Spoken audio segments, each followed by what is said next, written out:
que la seule chose qui compte, c'est l'endroit où ce qu'elle tombe. Il y a quelque chose qui cloche là-dedans. J'y retourne immédiatement.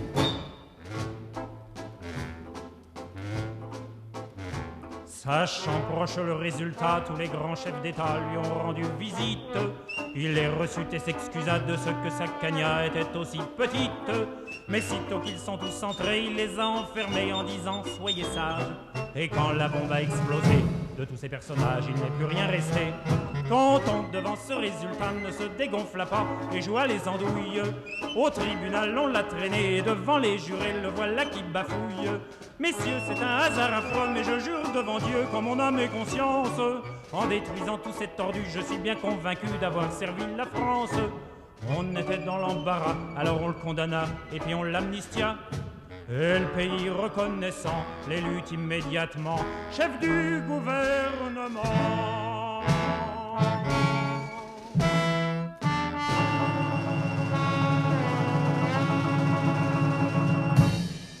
Bonjour à toutes les auditrices et tous les auditeurs de Civis Pacem, l'émission de l'Union pacifiste de France. Et vous êtes aujourd'hui avec Bernard et aussi avec Pedro, le virtuose de la console, qui non seulement va nous parler aujourd'hui, on va essayer de dialoguer ensemble, mais aussi à préparer des musiques très intéressantes. Donc je vous conseille de rester à l'écoute jusqu'à la fin de l'émission. Alors, le programme d'aujourd'hui qui était annoncé dans notre excellent journal L'Union pacifiste était Impression de voyage de Bernard. Bon, alors pourquoi René avait annoncé ça? Sans doute parce que j'avais écrit dans ce dernier numéro donc de l'Union pacifiste Suède, terre de refuge. J'étais effectivement cet été en Suède. Et ce qui m'a amené à écrire donc ce titre, c'est que j'avais rencontré plusieurs étrangers qui vivent en Suède, et notamment une famille d'Irakiens avec ses 2 enfants, qui m'ont dit tout le bien qu'ils pensaient des Suédois, comment ils avaient été bien reçus en Suède, etc., comment c'était parfait pour l'accueil. Alors, bon, malheureusement, les informations de ces jours-ci nous disent la difficulté des réfugiés pour trouver justement des terres d'accueil. Et il y a eu bien sûr l'Allemagne, et ce sera sans doute la terre, enfin le pays européen qui recevra le plus de réfugiés, mais la Suède aussi est prête à en recevoir, et la façon dont elle les accueille est vraiment pour l'instant un modèle, je peux le dire, en Europe. Alors, j'étais aussi dernièrement à Nice. C'est pas une région qui accueille particulièrement bien les réfugiés, notamment avec son maire qui a eu des déclarations un petit peu mal placées, on pourrait dire, pour être gentil. Et il a arrivé on parlait surtout de l'exode. Alors, ils appellent ça les migrants. Dans Nice ce matin, ils appellent ça les migrants.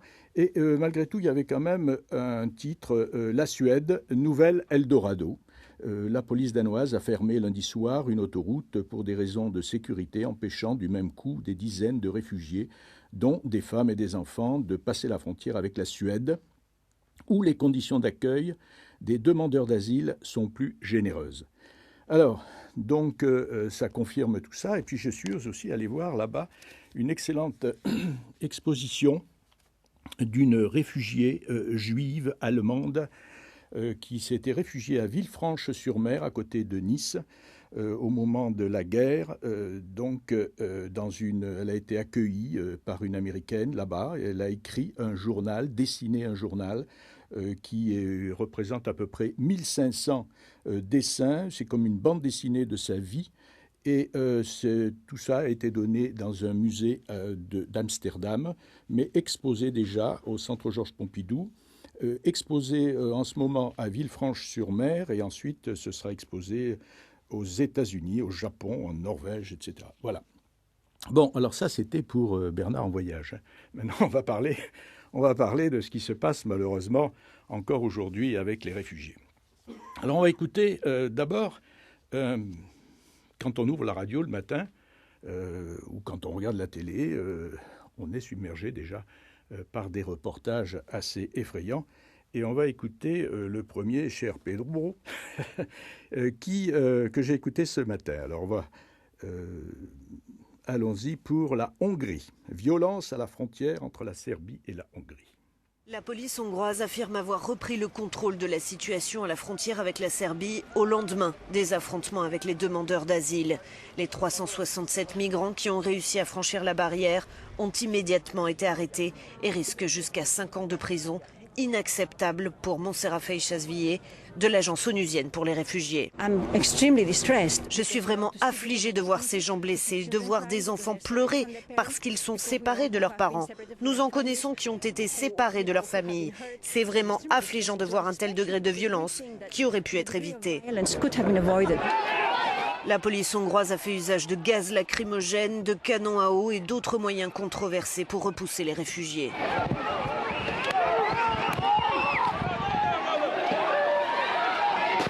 Face à cette violence, les migrants sont de plus en plus nombreux à opter pour une autre voie afin de se rendre dans l'Union européenne.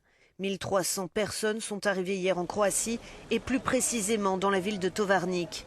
Zagreb accepte de diriger les réfugiés vers les destinations qu'ils désirent, dont l'Allemagne et la Scandinavie.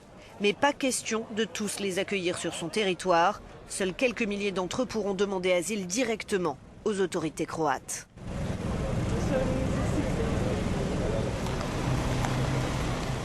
Ce que l'on entend concernant la Hongrie, et puis tout de suite après, à la radio, on entend que 800 migrants sont évacués de 2 camps ce matin, 800 migrants. Alors là, ça se passe à Paris, et il y avait un campement, on peut appeler ça comme ça, proche de la gare d'Austerlitz, et puis un autre aussi, alors sur le parvis de la mairie du 18e arrondissement, que j'avais déjà vu il y a au moins 2 mois. Et tout à coup, alors là, ça s'est passé avec beaucoup moins de violence, paraît-il. Mais on a promis à ces personnes de les héberger pendant 1 mois. Alors, ceux qu'on avait évacués de la chapelle, on leur avait promis pas mal de choses, et puis finalement, ça s'est résumé à 1 jour, 2 jours, 3 jours, et puis ensuite, ils sont revenus. Donc, voilà. Alors, c'est un peu honteux maintenant dans Paris. Jusqu'à présent, on n'y faisait pas attention, personne ne s'en occupait, mais enfin, aujourd'hui, on semble, quand les politiques veulent le faire, ils le peuvent. Alors, on a parlé là de milliers de réfugiés. Il faut tout relativiser, bien sûr. Il y a, bien sûr, quelques milliers de réfugiés qui arrivent actuellement en Europe, mais ils étaient allés auparavant au Liban, il y en avait alors là presque 1 million. Ils sont allés en Jordanie, ils sont allés ailleurs. Et puis, il y a eu quand même cette émotion provoquée par les morts en Méditerranée. Alors, je renvoie à un article de septembre qui est paru dans Le Monde diplomatique d'une personne dont on a déjà parlé dans cette émission, qui est l'ancienne ministre de la Culture du Mali, qui s'appelle Aminata Traoré. Et cette personne donc a fait en dernière page du Monde diplomatique un article qui s'appelle « Migrants perdus en mer, ce sont nos enfants ». Et je signale que Aminata Traoré a été une des seules personnalités maliennes à dénoncer l'intervention militaire des Français au Mali, contrairement à beaucoup d'autres Maliens qui applaudissaient. Alors maintenant, elle écrit notamment dans Le Monde diplomatique alors elle fait comme une lettre à une de ses sœurs, justement, qui a vu partir son fils et dont elle n'a plus de nouvelles. Alors elle lui dit « 200 de tes concitoyens et presque autant des miens figurent parmi les 800 morts du naufrage du 18 avril 2015 au large de la Sicile. Nombreux sont ceux dont on ne parle déjà plus, ceux dont on ne parlera jamais, enfouis dans ces fosses communes que sont devenues le désert du Sahara et la Méditerranée. » Alors, elle poursuit l'article en disant « Des milliers de kilomètres de murs sont en train d'être érigés pour séparer les peuples en les dressant les uns contre les autres, alors qu'ils seraient capables d'empathie, de fraternité et de solidarité véritable s'ils se savaient broyer par le même rouleau compresseur. Mais aux blessés européens du capitalisme mondialisé et financiarisé, ceux qui jouent sur les peurs laissent entendre que l'Afrique a été aidée en vain. Le paysage politique européen en est aujourd'hui transformé. Les extrêmes droites qui s'enracinent dans ce terreau progressent et défient les autres formations. Les droites et comblent de l'horreur une partie de la gauche qui ne veut pas se laisser distancer dans la surenchère sur la protection des Européens contre les barbares, entre guillemets. occulte le pillage des richesses du continent, les ingérences et les guerres de convoitise. Alors voilà donc ce qu'écrit Aminata Traoré dans Le Monde diplomatique du mois de septembre. Et là, je voudrais vous faire entendre un reportage qui a été diffusé sur France 3 le 14 septembre 2015, donc c'est assez récent, avec deux journalistes qui ont décidé de prendre la mer dans une chaloupe en Turquie qui rejoint la Grèce. Alors, c'est assez risqué. Il y a quand même des journalistes qui font leur travail pour informer, sensibiliser les populations européennes notamment. Et là, on va peut-être écouter ce reportage qui est un petit peu long, il fait à peu près 7 minutes. Mais enfin, je pense que ça vaut la peine. On n'aura pas les images, bien sûr, à la radio, mais je pense que le son est suffisamment évocateur. Alors, Pedro, si tu veux bien nous envoyer le reportage, je te remercie. Une chaloupe de paquebot. C'est sur cette embarcation que nous ont fait monter les passeurs.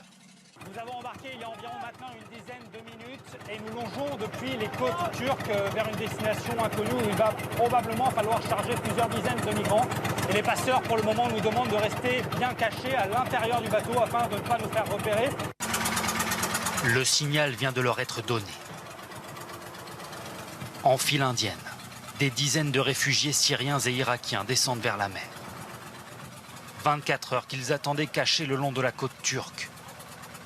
Ceux qui portent des enfants ont eu le droit de passer en premier. Regard anxieux pour cette chaloupe qui doit les amener en Europe. Pour la plupart, ils ne savent pas nager. Les tout-petits sont hissés à bord. Terrorisés. Il y en a une vingtaine, perdus dans leur gilet trop grand. Puis c'est au tour d'un couple. Leur nourrisson sera le plus jeune passager de cette traversée. Il n'a pas 2 mois. L'entraide se met en place pour embarquer. Ibrahim, un jeune Syrien, nous interpelle. Ses copains l'appellent Ibra, comme le joueur du PSG. Je suis super content de partir. Mais j'essaie de voir si le reste de ma famille a pu monter. Les passeurs s'en prennent alors à lui. Viens pousser avec nous! Viens pousser le bateau! Le bateau est bloqué sur le rivage. Ils ont besoin de bras supplémentaires. Une arme est alors exhibée pour convaincre les derniers réticents. Certains se portent volontaires. Et le bateau finit par bouger. Un simple passager est alors désigné capitaine par un passeur qui lui montre comment tenir la barre avant de s'éclipser. Il rejoint la rive, où les trafiquants se congratulent entre eux. Pendant qu'un Irakien se débat dans son gilet de sauvetage. Sa femme et sa fille sont montées. Il réussira à les rejoindre au prix d'un effort désespéré. Nous voici en route pour l'île de Lesbos en Grèce, 10 km de traversée. Un homme en appelle à Dieu pour le protéger, lui et sa famille. Les nerfs lâchent, la Grèce lui paraît encore loin.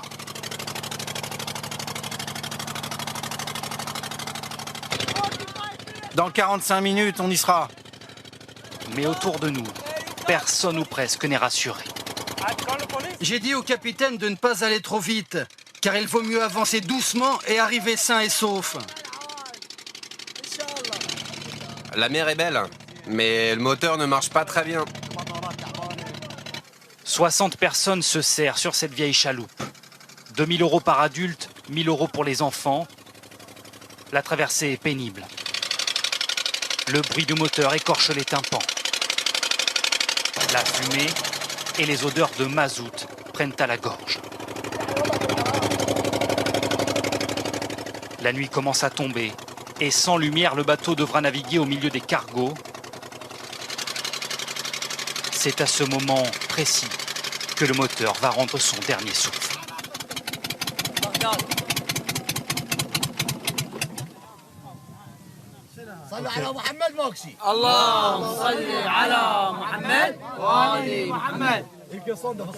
D'abord une prière pour se rassurer, puis l'incompréhension chez les passagers.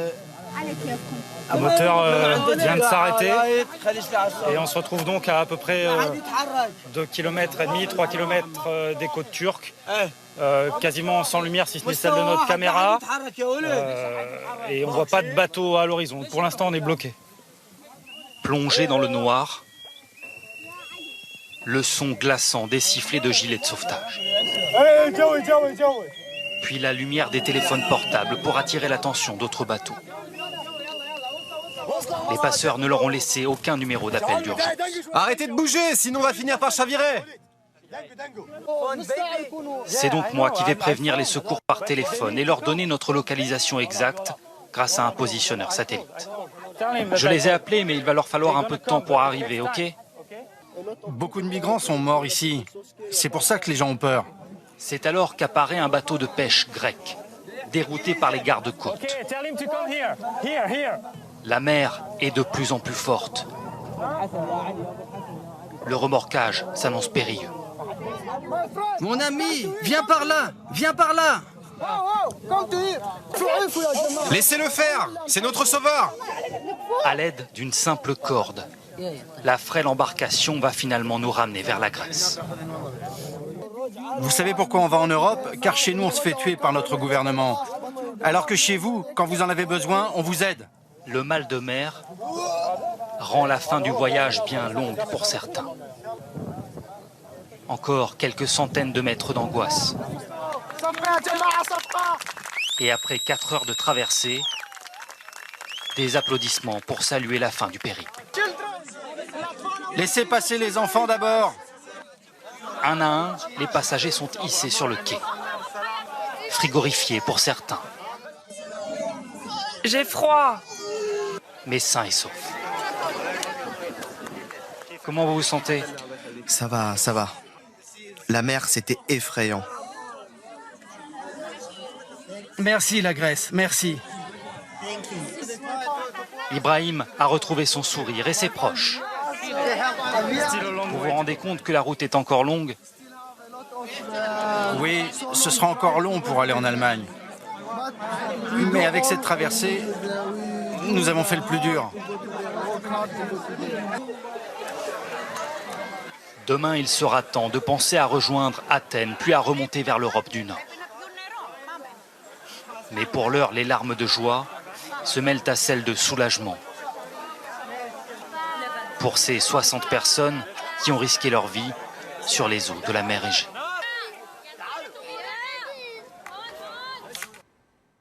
Vous êtes à l'écoute de l'émission Civis Pacem et nous venons d'entendre un reportage de France 24, un reportage qui est très bien fait, je pense que vous l'avez apprécié sur le son, mais qui malheureusement se renouvelle, qu'on revoit très souvent, ces images de personnes désespérées.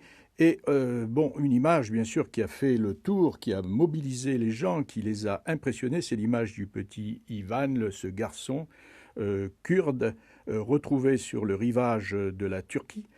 Cette image qui a commencé à circuler sur les réseaux sociaux, ensuite dans les journaux d'Europe, et puis à l'intérieur de certains journaux en France.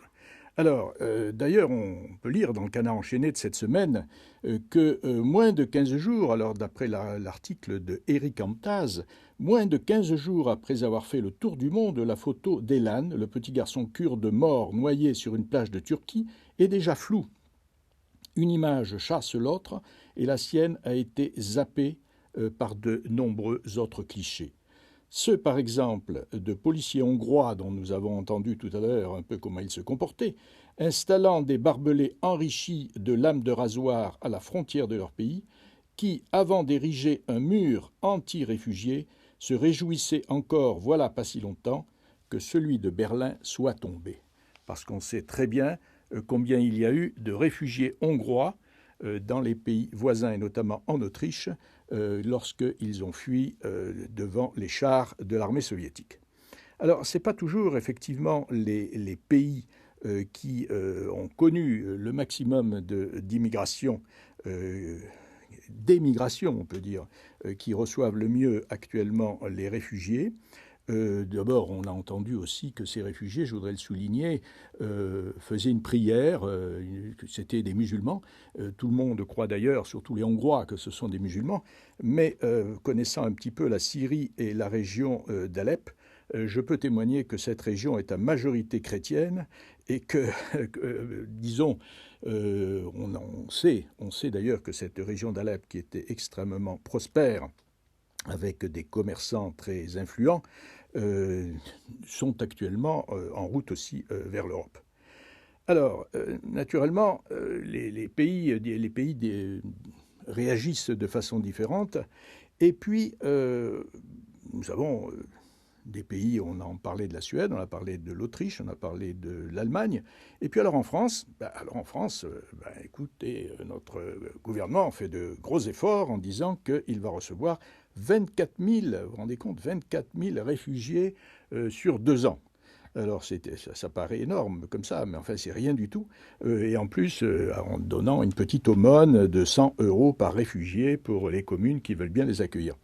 Alors, une autre solution très caractéristique de la France, allons-y avec les armes et puis on va aller bombarder, après avoir bombardé l'Irak, on va aller bombarder la Syrie, c'est-à-dire qu'on va rajouter de la guerre à la guerre, on va faire de nouvelles victimes et naturellement tout le monde semble approuver cette politique guerrière, une fois de plus, de la France. Enfin, heureusement quand même qu'il y a quelques personnalités politiques qui ne sont pas tout à fait d'accord.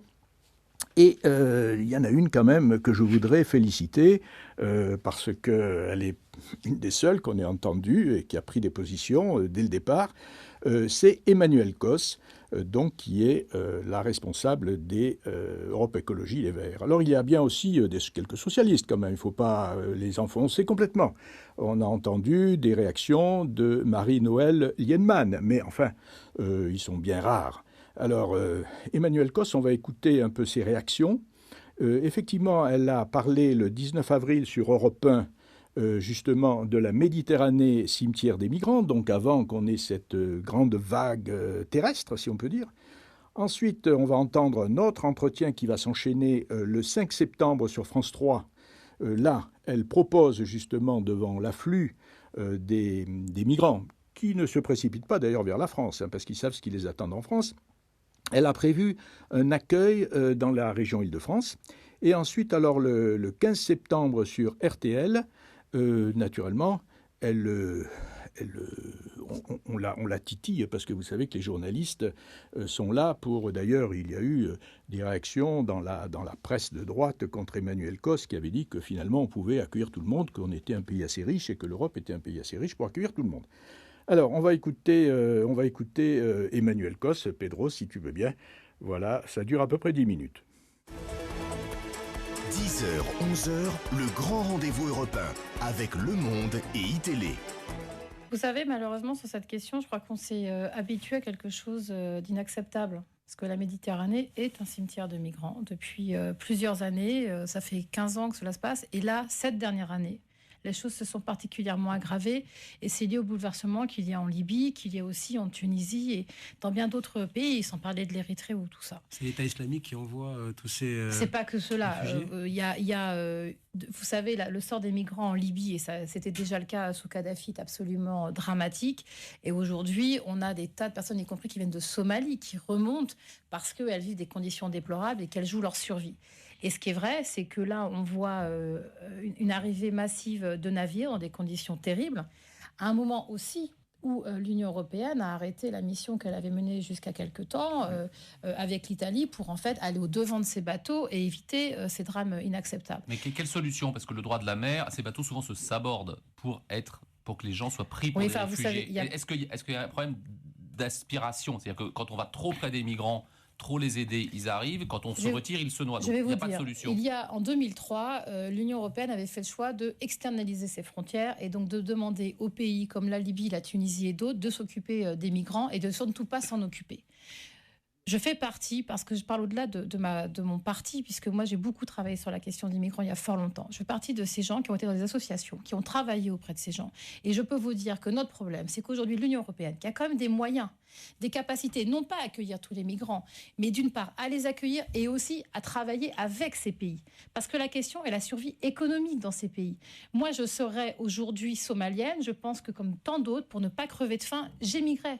Oui, et le sujet est de savoir comment aujourd'hui l'Union européenne a une politique extérieure envers l'Afrique, envers ces pays, pour justement... Et vous dites aussi quelque chose de très vrai, c'est qu'avec les bouleversements de Daesh et l'État islamique, il y a aussi beaucoup de migrants sur les routes qui sont acculés entre différentes choses absolument terribles et qui se retrouvent là. À court terme, Michaël Darmon a raison de poser la question. La première chose, à court terme, on évite que des gens se tuent et soient noyés dans ces bateaux. Et donc, il faut absolument que l'Union européenne redonne les moyens à Frontex et la force maritime pour justement aller au-devant de ces bateaux. On a appris que 123 migrants qui étaient dans un square du 18e ont été hébergés par la mairie de Paris. En tout, depuis le mois de juin, c'est 1384 migrants qui ont été hébergés par la mairie de Paris. Est-ce que de façon générale, Paris et l'Île-de-France font leur part dans l'accueil des réfugiés ? Je crois qu'on a connu dans notre région, notamment en juillet dernier, vous vous en souvenez, des difficultés au départ à avoir une ville et surtout une région, la préfecture de région mobilisée pour accueillir ces migrants. Ça nous a valu beaucoup de discussions avec le préfet de région, avec la ville de Paris, avec Anne Hidalgo et l'ensemble des élus. Et je crois que maintenant, la mesure a été prise d'aller beaucoup plus loin. Mais les quelques chiffres que vous donnez là ne sont pas du tout à la hauteur des besoins. Nous savons que beaucoup de migrants, de réfugiés vont arriver en France d'ici peu. Et c'est pour ça que moi, ce que je souhaite, c'est que la région Île-de-France se déclare région refuge, région accueillante pour ces réfugiés, comme ça a été le cas pour d'autres villes qui sont en train de se mobiliser. Oui, il y a un réseau de solidarité, c'est Jean-Christophe Cambadélis notamment. Mais ça veut dire quoi, région refuge, concrètement ? La réalité, ok, on met sur un papier région refuge, mais ça veut dire quoi ? Ce que je vais vous le dire, moi je suis vice-présidente actuellement de cette région en charge du logement, et lundi, je vais voir avec Jean-Paul Huchon si on peut utiliser sur les crédits actuels que j'ai dans mon budget, qu'on puisse aider notamment à l'accueil qu'on va devoir mettre en place dans les semaines et dans les mois qui viennent. Parce qu'il faut des lieux, il faut aussi des gens qui accompagnent ces familles. Ces familles ont besoin d'être accompagnées juridiquement, administrativement, ont besoin aussi de soutien psychologique, et ça me semble essentiel de le dire. Et je pense aussi, très important de le dire, on ne doit pas leur refaire vivre ce qu'on a vu en juillet, quand des familles syriennes étaient à la rue, sans avoir la capacité de se nourrir, avec des enfants qui étaient dans une très très grande situation de détresse. Et là, vous parlez d'un accueil provisoire. Sur le long terme, qu'est-ce qu'on peut imaginer de raisonnable ? Sur le long terme de raisonnable, c'est que la France doit, à l'instar des autres pays européens, avoir une politique d'accueil massive. Nous avons aujourd'hui des millions de réfugiés syriens à l'extérieur de leur pays. Ils vont continuer à arriver en Europe. Et moi, je suis tout à fait favorable à ce que la France prenne sa responsabilité, y compris la région Île-de-France, comme les autres régions. Quand vous dites responsabilité, si on veut un chiffre, il faut que l'Île-de-France accueille combien ? 50 000, 100 000 ? Non, mais je crois pas, je ne pense même pas qu'on doit réfléchir en termes de chiffres, parce que la réalité, c'est qu'aujourd'hui, vous avez 2 millions de réfugiés syriens en Turquie. Combien décideront d'aller en Europe ? Nous ne savons pas. Ce qui est certain, c'est que nous n'allons pas attendre de voir et de s'enchaîner des désastres et des morts et des décès qui choquent beaucoup, mais qui sont quand même là depuis fort longtemps. Il faut qu'on puisse montrer notamment qu'il y a de la régulation. Et vous savez que parmi les gens qui nous regardent, tout le monde n'est pas d'accord. Il y a peut-être Nicolas Dupont-Aignan, un de vos concurrents au régional, qui résume cet état d'esprit. Il écrit ce matin dans un tweet « La folie des élus socialistes ou de gauche qui, avec leur fausse générosité, vont créer un appel d'air migratoire et un chaos social. » Qu'est-ce que vous répondez à ceux qui peuvent s'inquiéter de ça ? Vous savez, avoir de la générosité et simplement se reconnaître dans une humanité, c'est savoir à un moment être capable de faire un geste envers l'autre. Ce n'est pas une question de droite ou de gauche. Aujourd'hui, il y a des millions de personnes qui sont sur les routes de l'Europe parce qu'elles vont mourir. Et je crois que vous, comme moi, comme des tas de gens qui nous regardent aujourd'hui, n'ont pas envie de laisser faire ça dans une indifférence totale. Et c'est pour ça que plutôt que de se renvoyer la balle, organisons-nous. Quand je vous dis que la région peut se déclarer région refuge, c'est aussi travailler avec l'État sur la durée. Qu'est-ce qu'on ouvre comme centre ? Où est-ce qu'on permet aux gens de déposer leur demande d'asile ? Comment on les accueille ? Comment on les aide ? Vous avez vu cette mobilité ? On les loge où ? C'est ça le problème que les gens se posent, qui nous regardent, c'est où on les loge ? On les loge, on s'en donne les moyens. excusez-moi. Mais comment ? D'une part, on peut faire appel à la solidarité. Ensuite, on peut faire des réquisitions de bâtiments. Nous sommes capables aujourd'hui dans notre pays, et y compris dans cette région, de construire des logements provisoires, c'est-à-dire sur des durées de 5 à 10 ans. Nous en sommes tout à fait capables. Nous le faisons pour d'autres choses. À moment exceptionnel, à crise exceptionnelle, moyens exceptionnels. Nous sommes le 6e pays en termes de puissance économique mondiale. Notre responsabilité, c'est de ne pas laisser cette humanité en totale déshérence. On voit qu'il y a peut-être un retournement de l'opinion suite à la photo de ce petit garçon mort sur le sable. On voit qu'il y a de plus en plus d'initiatives personnelles, et notamment un site internet que coordonne par exemple le conseiller régional Europe Écologie Julien Bayou, qui demande aux particuliers de se signaler pour accueillir les réfugiés. Vous encouragez cette pratique où vous dites attention, c'est une responsabilité quand même d'accueillir quelqu'un chez soi sur du long terme, comme disait Jean-Noël, parce que... Moi, j'encourage tout, c'est-à-dire que je pense que nous, en tant que politique, on doit aujourd'hui organiser, réguler et donc travailler avec l'État. Il y a aussi des mobilisations citoyennes très fortes. Regardez ce qui s'est passé sur la mobilisation pour les chrétiens d'Irak. Il y a quand même beaucoup de particuliers dans leur paroisse qui ont décidé à un moment de faire un geste et donc de s'organiser. Aujourd'hui, la réalité, c'est que tout le monde ne voudra pas venir en France. Mais nous n'allons pas continuer à se renvoyer la balle et penser que c'est l'État qui va s'en occuper. Et surtout, je pense qu'aujourd'hui, il faut donner du sens à ce qui fait qu'à un moment, on décide de vivre ensemble et de donner corps à notre démocratie. Juste une dernière question. Le Premier ministre finlandais a annoncé qu'il mettra sa maison à disposition des réfugiés. Vous seriez prêt à faire pareil, vous, personnellement ? Moi, je serais évidemment prête à accueillir des gens si j'avais les moyens de les accueillir absolument dignement. Mais vous n'avez pas la place de le faire. Je ne l'ai pas Mais est-ce que, par exemple, le siège d'Europe Écologie doit le faire à Paris ? Non, parce que je pense que c'est absolument pas digne pour loger. Non, mais je pense qu'il faut aussi dire les choses très franchement. Il faut accueillir les gens dans des lieux où ils ont une capacité à bien dormir, à se laver et de pas faire ça n'importe comment. C'est pour ça qu'il faut organiser les initiatives individuelles. Parce que justement, éviter aussi des conditions d'accueil qui ne seraient pas dignes de ces personnes. 7h47, Olivier Mazerolle, vous recevez ce matin Emmanuel Cos, secrétaire national d'Europe Écologie Les Verts. Bonjour Emmanuel Cos. Bonjour. Vous disiez la semaine dernière, il faut accueillir tous les réfugiés avec l'exemple allemand et le retour des contrôles des frontières à l'intérieur même de l'Europe. Vous n'avez pas changé d'avis ? Absolument pas. Et je vais vous dire, je suis très meurtrie. J'écoutais ce matin les nouvelles sur le blocage de la frontière en Hongrie. Je suis en train de me dire, souvent on se pose la question en Europe, autrefois, au moment des guerres, qu'est-ce qu'on aurait fait, comment on agit. Aujourd'hui, il y a des milliers de personnes qui sont à nos portes, qui sont dans des conditions absolument terribles. Et pour l'instant, les pays européens ferment leurs frontières, ne disent rien de ce qu'elles vont faire. Et est-ce que c'est ça l'Europe ? Est-ce que c'est ça notre responsabilité d'être les grands leaders du monde, que de dire à des personnes qui ont quitté leur pays qui est en guerre, de crever à leurs frontières parce que des pays de l'Est ne veulent pas aujourd'hui avoir une politique d'accueil. Très concrètement, en France, vous êtes candidate par exemple dans la région Île-de-France qui manque de logements sociaux. Est-ce qu'il ne faut pas donner la priorité sur cette question-là à ceux qui sont déjà là ? Très concrètement, en France et en Île-de-France, et c'est ce que je vais d'ailleurs présenter demain dans un comité régional de l'habitat et de l'hébergement, nous allons mettre de l'argent sur la table pour aider les associations, pour aider l'ensemble des communes qui aujourd'hui vont accueillir. Et on peut accueillir sans limite en Île-de-France ? On peut accueillir en France sans limite comme on peut accueillir dans toute l'Europe. Monsieur Cazeneuve a dit hier, je trouve que c'est une excellente formule, l'Europe n'est pas à la carte. Et il a raison. Aujourd'hui, si l'Europe veut vraiment être ce qu'elle doit être, c'est-à-dire une nation, un continent d'accueil et de défense de la démocratie, l'Europe doit se donner les moyens d'accueillir tout le monde. Elle en a la capacité. Et même si elle n'en avait pas, est-ce que simplement nous allons regarder tous les jours sur nos chaînes de télé des gens mourir ? Est-ce que c'est ça l'avenir de l'Europe ? Vous êtes sur Radio Libertaire, l'émission Civis Pacem de l'Union pacifiste. Vous avez entendu des extraits, bien sûr, d'entretien d'Emmanuel Cos qui avait accepté de venir dans cette émission, mais elle est très occupée. C'est pour ça que je l'ai pris. Vous avez entendu RTL, Europe 1, etc. Non, vous êtes bien sur Radio Libertaire. Alors, justement, Emmanuel Cos, qui parle de la région Île-de-France, a fait une tribune avec Alexis Prokopiev sur Mediapart. Et elle dit simplement « La région Île-de-France, comme d'autres grandes régions françaises, est une véritable région-monde, entre guillemets, région-monde, et a toujours été une terre d'accueil. Près d'un francilien sur 3 vient d'ailleurs, ou a au moins un parent qui est né dans un autre pays. » Voilà, alors on a fait un peu le tour de l'actualité, mais maintenant je voudrais un peu me rapprocher de Pedro. Pedro, qui est derrière la console, mais qui va nous raconter un petit peu comment ça se passe. On connaît cette immigration portugaise qui a été très importante après la Première Guerre mondiale, et puis après la Deuxième Guerre mondiale, et puis après lorsqu'il y a eu la dictature de Salazar, et notamment toutes ces guerres coloniales qui ont fait fuir beaucoup de personnes dans plusieurs pays, mais un peu moins vers le Brésil, beaucoup plus après vers la France. Et il y a eu, à une certaine époque, presque 1 million de Portugais présents en France.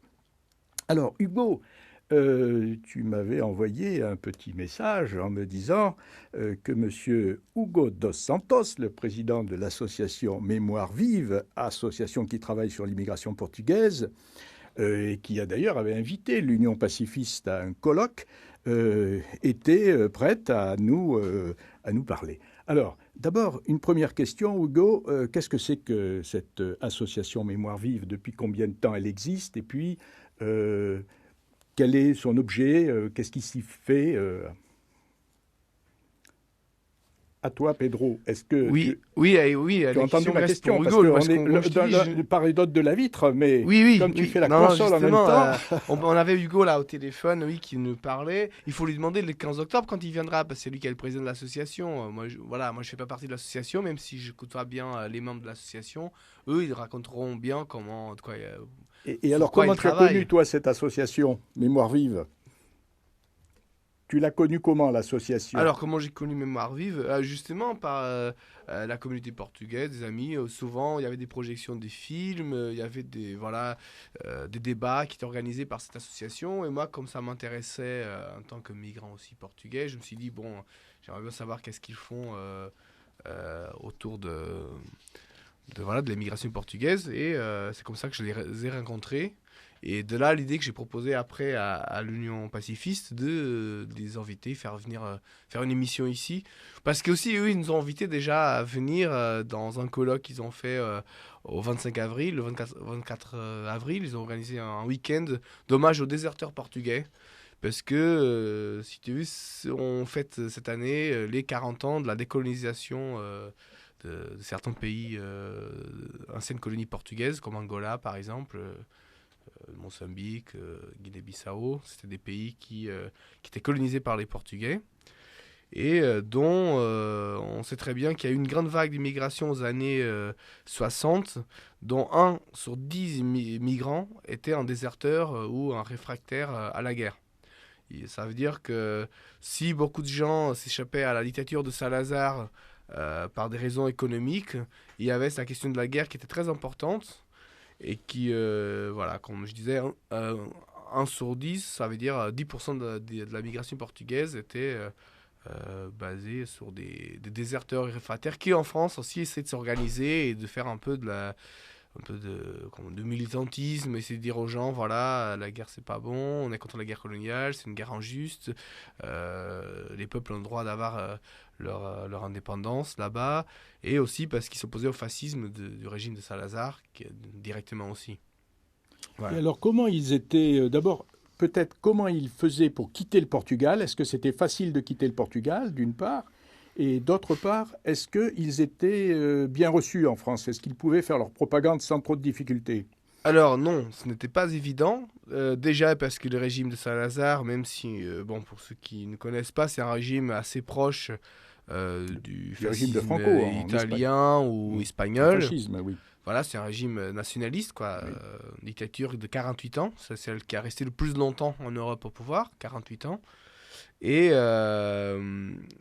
voilà, il pouvait pas, c'était illégal. Migrer, c'était pas quelque chose de légal. La frontière avec l'Espagne, elle n'était pas ouverte. Et même l'Espagne, c'était un régime aussi nationaliste, fasciste avec Franco. Alors les Portugais, comme les Espagnols, ils devraient le pays le plus proche, à pied, parce que bon, avec des bateaux, ça serait un peu compliqué. Sinon, ils allaient se noyer comme dans la Méditerranée, comme on va maintenant avec les peuples syriens.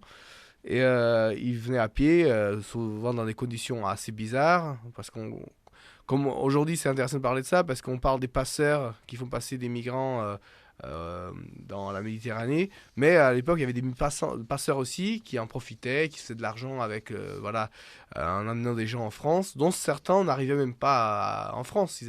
Ils les abandonnaient à mi-chemin et traverser les Pyrénées à pied, l'été peut-être c'est faisable, mais je pense qu'en hiver, beaucoup de gens crevaient de faim ou restaient 35 heures dans un bus à 40 personnes dedans sans pouvoir sortir parce qu'ils avaient peur de se faire attraper par la police. Et en France, concernant, une fois arrivés, les déserteurs, et ceux qui avaient une conscience politique et qui voulaient mener un peu une lutte contre le régime là-bas à la distance, aussi, ils étaient contrôlés par la police. Du coup, moi, quand j'avais travaillé sur le chanteur portugais dont je parlais tout à l'heure, j'avais fait un film sur lui. Précise-nous le nom de ce chanteur portugais. José Mario Branco. Oui, que certainement les auditeurs de Civis Pacem ne connaissent peut-être pas complètement, mais qui vont mieux connaître grâce à toi. Exactement. On va vous montrer quelques extraits de ses chansons tout à l'heure. Lui, par exemple, quand je faisais la recherche pour ce projet, j'ai trouvé des documents de la police politique de l'époque, qui sont disponibles actuellement pour la consultation. Des journaux en France où on avait par exemple écrit Le chant de déserteur. José Mario Branco apparaissait comme c'est un journal militant français qui montrait ce chanteur portugais. Et voilà, la police avait récupéré ce journal-là, l'avait archivé et contrôlait tout ce qui était fait ici. Il y avait une collaboration aussi de la police française avec la police portugaise. C'est le cas de la cité universitaire, la cité internationale, cité universitaire internationale qui est encore à Denfert-Rochereau. Oui. À l'époque, dans le post 68, les étudiants avaient occupé la maison du Portugal pour contester contre la guerre coloniale et le régime de Salazar. Et la plupart des étudiants ont été... la police est venue et ils ont été convoqués au commissariat. Par exemple, ce chanteur-là était présent et il a réussi à prouver qu'il n'était pas présent, même si ce n'était pas vrai, parce qu'il était ami à son patron et son patron lui a passé comme il avait été au travail ce jour-là. Voilà. Du coup, mais la police française collaborait avec les régimes de Salazar. Et il lui arrivait d'expulser d'ailleurs des militants, on peut dire... Je ne pense pas qu'il y avait des expulsions, parce que la France, à ce moment-là, avait besoin de beaucoup de manœuvres pour...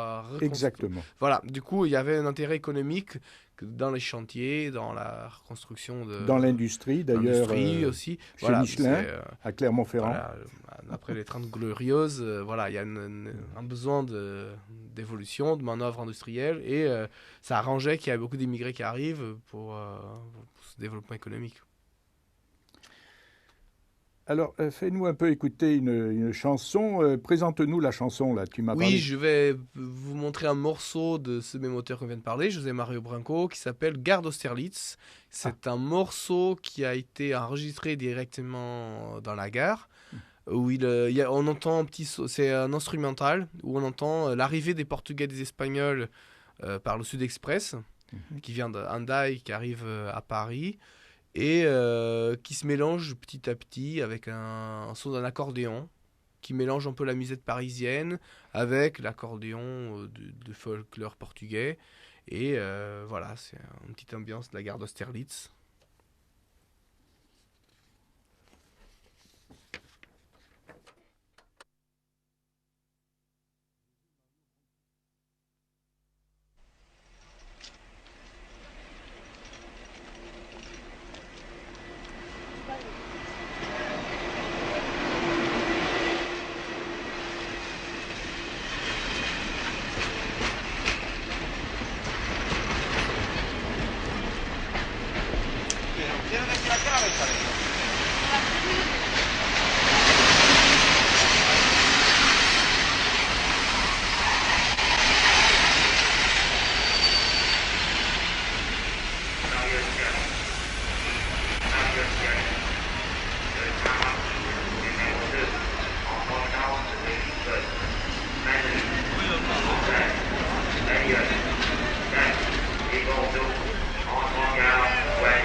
Gracias.